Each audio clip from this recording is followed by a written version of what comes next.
नमस्कार दोस्तों, मैं प्रवीण आप सबका स्वागत करता हूं हमारे चैनल हवाबाजी पर। आज हम हमारी सीरीज़ में अगली वीडियो लेके आए हैं लोकसभा सीट हिसार पर। हिसार लोकसभा सीट हमारे यहाँ की सबसे विवादित सीटों में से एक है, जिसके ऊपर कोई ना कोई विवाद चलता रहता है, कोई ना कोई यहाँ पे कंट्रोवर्सी या फिर न्यूज़ छाई रहती है इसमें। और ये काफ़ी एक गर्मजोशी भरी सीट रही है। पिछली बार की अगर मैं लोकसभा चुनाव की बात करूँ 2014 लोकसभा की, तो यह सबसे ज़्यादा न्यूज़ में रहने वाली सीट रही थी, हॉट सीट रही थी। हॉट सीट किस प्रकार से, क्योंकि इस सीट के ऊपर सीधा सीधा मुकाबला था दो राजनीतिक परिवारों का। जी हाँ, दो प्रत्याशियों का नहीं, दो राजनीतिक परिवारों का। दो राजनीतिक परिवार कौन? पहला भजन लाल का परिवार, जो भजन लाल पूर्व मुख्यमंत्री रहे हैं हरियाणा के, और दूसरा परिवार रहा था देवीलाल जी का परिवार से। देवीलाल जी का परिवार यानी नेलो पार्टी की तरफ से खड़ा हुआ कैंडिडेट था दुष्यंत सिंह चौटाला, जो कि मात्र केवल 25 साल 11 महीने की उम्र में इलेक्शन लड़ रहे थे। एक युवा कैंडिडेट की तरह उभर रहे थे और पूरे इंडिया का सबसे युवा कैंडिडेट बन के जीते थे वो। और दूसरे कैंडिडेट थे वहाँ पे उसी सीट से सांसद कुलदीप बिश्नोई। कुलदीप बिश्नोई को अपनी सीट को लेकर इतने ज़्यादा उत्साहित थे, इतने ज़्यादा वो कॉन्फिडेंट थे कि उन्होंने यह घोषणा कर दी कि अगर वो इस सीट से हार जाते हैं तो वो राजनीतिक संन्यास ले लेंगे और कभी चुनाव नहीं लड़ेंगे। खैर, संन्यास तो बहुत लोग लेते हैं, संन्यास तो खैर पाकिस्तान वालों ने भी बहुत बार लिए हैं। चलिए, संन्यास पे नहीं जाएंगे। हमारे मुद्दे रहेगा कि उस सीट पर हो क्या सकता है। अभी वही फिर से मुकाबला दोहराया जा रहा है। तो अभी तक सभी पार्टी ने इसके ऊपर अपना मत क्लियर नहीं किया कि कौन उनका प्रत्याशी होगा, लेकिन एक पार्टी की तरफ से घोषणा हो चुकी है, वो है भारतीय जनता पार्टी। भारतीय जनता पार्टी अपना ब्रजेंद्र सिंह को मैदान में उतारा है। ब्रजेंद्र सिंह अभी IAS ऑफिसर हैं, 1998 कैडर के, हरियाणा कैडर के IAS ऑफिसर है। ऑल इंडिया 9वां रैंक का उन्होंने हासिल किया था। तो वो भारतीय जनता पार्टी से अब की बार उम्मीदवार हैं। और वो राष्ट्रीय इस्पात मंत्री चौधरी वीरेंद्र सिंह के सुपुत्र हैं। चौधरी वीरेंद्र सिंह अभी राष्ट्रीय इस्पात मंत्री है एवं राज्यसभा से सांसद है। वीरेंद्र सिंह ने भी काफ़ी जोर आजमाइश की थी कि किसी तरह अपने पुत्र को सोनीपत लोकसभा से मैदान में उतरवाया जाए। उन्होंने काफ़ी इसकी कोशिश की थी, पार्टी को अच्छी तरह से, मतलब ब्लैकमेल भी आप कह सकते हो, ब्लैकमेल करने की कोशिश की गई थी, लेकिन आखिरकार उन्हें कामयाबी मिली। लेकिन मिली भी तो आधी अधूरी, यानी उनको हिसार सीट से लड़ने के लिए भेज दिया गया है। तो ये तो बात रही भारतीय जनता पार्टी की। अब बात करते हैं दो और पार्टियों की। एक तो नई बनी पार्टी जननायक जनता दल की। जननायक जनता पार्टी से अभी कयास लगाए जा रहे हैं कि चौटाला परिवार में से ही कोई कैंडिडेट खड़ा होने वाला है।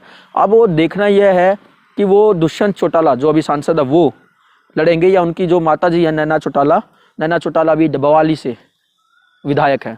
तो इन दो में से कोई एक कैंडिडेट हो सकता है। और तीसरी पार्टी कांग्रेस पार्टी चुनाव से टिकट दे सकती है शायद कुलदीप बिश्नोई को, लेकिन कुलदीप बिश्नोई थोड़ा सा अपने पारिवारिक राजनीति को और आगे एक्सटेंड करने की, एक अगली पीढ़ी तक ले जाने की कोशिश की जा रही है। यानी एक नई वंशवाद हमें और देखने को मिल सकता है। भव्य बिश्नोई को टिकट दिलाई जाने की कोशिश की गई है। खैर, ये तो हमारे यहाँ पे कोई नई बात नहीं है। वंशवाद की राजनीति तो हमारे यहाँ धरोहर की तरह हमें मिली है। तो ये राजा महाराजाओं वाली राजनीति तो हमें हमेशा से ही दिखते आ रहे हैं। तो एक और बात सही, एक और नया नेता उभर जाएगा। तो अब देखना यह है कि मुख्य रूप से मुकाबला अब जहां दो राजनीतिक परिवारों के बीच था, अब ये तीन राजनीतिक परिवारों के बीच। तीसरा परिवार वीरेंद्र सिंह का परिवार, वो भी उनका भी काफ़ी लंबा राजनीतिक इतिहास रहा है।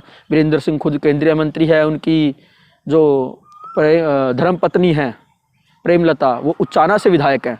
अब उनके पुत्र भी राजनीति में उतर चुके हैं। तो ये एक सवाल उठता है कि क्या हमारे यहाँ पे हरियाणा में वंशवाद की राजनीति इतनी बुरी तरह से जड़ें जमा चुकी है कि क्या हमारे पास कोई कैंडिडेट बचता ही नहीं है कि एक एक परिवार से 3-3, 4-4 विधायक आ रहे हैं, 2-2 सांसद आए हैं। क्या हमारे पास अभी कोई 90, पूरे हरियाणा में 2.5 करोड़ की आबादी है, क्या हमारे पास 90 ऐसे लोग नहीं हैं जो हमारा नेतृत्व कर सके? खैर, ये तो एक बड़ा मुद्दा हो जाएगा, बुद्धिजीवी वर्ग का मुद्दा है ये तो। इसके ऊपर तो सालों से तक चर्चा चलती रही, तब भी कम है। लेकिन ये सोचने वाली बात है, क्या हमारे 2.5 करोड़ की आबादी के पास 10 सांसद और 90 विधायक नहीं निकाल सकते? क्या वो कुछ ही परिवारों में से आना जरूरी है? तो अब बात करते हैं इस लोकसभा सीट की। तो मैंने बताया जैसा कि आपको कि दुष्यंत चौटाला ने वह सीट जीती थी। बाद में कुलदीप बिश्नोई ने राजनीतिक संन्यास ले भी लिया था। जिस तरह छोले भटूरे वाला अनशन हुआ था, वैसे ही उनका राजनीतिक संन्यास हो गया था। वो कुछ समय बाद वापस भी आ गए थे जनता की डिमांड पे। तो अब रही बात सीट की, तो कुलदीप बिश्नोई शायद इस बार फिर से हमें ताल ठोकते यहाँ से दिखाई देंगे। और यहाँ पे थोड़ा जातिगत समीकरण की अगर मैं बात करूँ तो यह जाट वोटर यहाँ पे एक बड़ा इम्पैक्ट रखता है। कुल 9 विधानसभा इस सीट के अंदर आती हैं। 9 विधानसभा, जिसमें से 7 विधानसभाएं हैं हिसार जिले की, एक जींद जिले की और एक भिवानी जिले की। भवानी खेड़ा जो भिवानी में आता है उसकी है, और जींद जिले से उचाना। उचाना की अगर मैं बात करूँ तो उचाना से वीरेंद्र सिंह की पत्नी प्रेमलता अभी विधायक है, यानी कि सीधे सीधे हम कह सकते हैं कि इस सीट पर मजबूत होल्ड रहेगा ब्रजेंद्र सिंह का। लेकिन पिछले चुनाव में हुआ क्या था कि पिछले चुनाव वाले समीकरण हमें बहुत कुछ स्थिति दिखाते हैं। कुल 9 सीटें हैं विधानसभा की, जिसमें से 6 सीटों पर से जो कुलदीप बिश्नोई है उनको ज़्यादा मत मिले, लेकिन 3 सीटों पर दुष्यंत चौटाला ने इतनी लीड बना ली कि वो चुनाव आराम से जीत गए। काफ़ी एक टफ कंपटीशन हुआ था जिसके अंदर से इनेलो ने बाजी मार ली थी, लेकिन अब की बार समीकरण बदल गया। पहली बात तो ये कि ब्रजेंद्र सिंह और दुष्यंत चौटाला दोनों जाट कैंडिडेट है, तो वोटों का ध्रुवीकरण होने का चांस ज़्यादा है और इसमें बाजी मार सकता है कुलदीप बिश्नोई।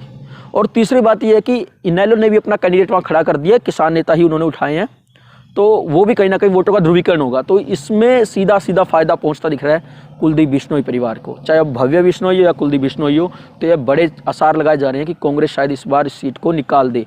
लेकिन खैर राजनीति की अपनी ही कहते हैं, जहाँ जिसकी लाठी उसकी भैंस, जो जहाँ पे ज़्यादा अपने आप को शो करेगा, ज़्यादा अपने आप को दिखाएगा, वही शायद इस सीट पे लेकिन हमारा वोटर शायद अब की बार कहीं ना कहीं मिजाज कांग्रेस की तरफ दिख रहा है हिसार सीट को लेके।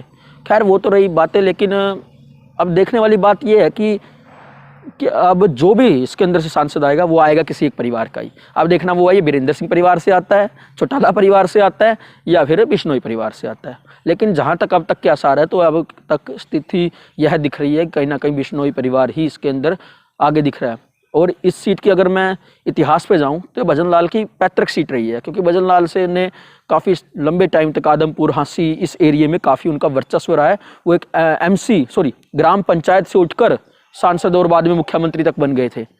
तो अब इस सीट के आप ऊपर देख सकते हैं कि यह एक हॉट सीट रहने वाली है। 3 राजनीतिक परिवारों की प्रतिष्ठा दांव पे लगने आने वाली है, और जो इसमें बाजी मारेगा शायद हरियाणा की सत्ता भी कहीं ना कहीं उसी के हाथ के आसपास घूमेगी। तो यह था हमारा आज का विश्लेषण हिसार लोकसभा सीट के ऊपर। आपको यह हमारा विश्लेषण कैसा लगा आप हमें ज़रूर बताएं कमेंट्स के माध्यम से। आप हमारी वीडियो को लाइक करें, शेयर करें और हमारे चैनल हवाबाजी को सब्सक्राइब जरूर करें। बेल आइकन दबाना ना भूलें ताकि हमारी वीडियोज़ के अपडेट आपको समय से मिलते रहें और आप हमें हमारा और आपका रिश्ता इसी प्रकार से बना रहे। धन्यवाद।